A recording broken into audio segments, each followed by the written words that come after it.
Debi Peverill, and you're listening to the weekly tip from Payne's Financial Training Group. This is the last of 5 posts that I'm having about credit policies. So the first one was about whether you're going to offer credit. The second was about to whom are you going to offer credit. The third one was about the policies you have for following up with people when they don't pay you. Last week we talked about credit limits, and today we're talking about whether you charge interest or not. So you should have something from your customer that documents what you're doing for them and what they're doing in return. So very common, I do tax returns. We have an engagement letter that says what's going to happen, how we're going to do a tax return.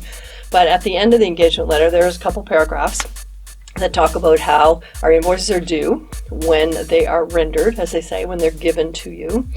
And if they're not paid within 30 days, then interest at 2% a month will be charged.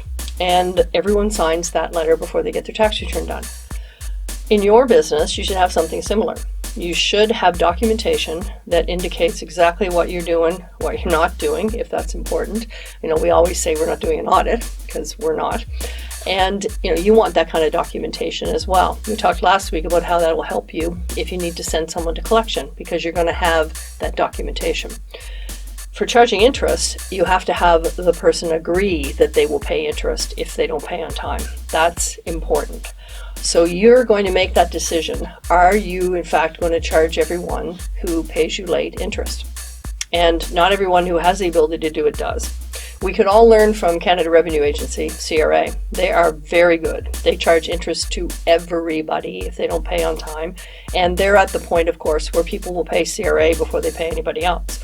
If you're the only one not charging interest of all of the bills that one of your customers have, they're going to pay you last because it doesn't cost them any money if they wait to pay you, where it costs them money to wait to pay other people.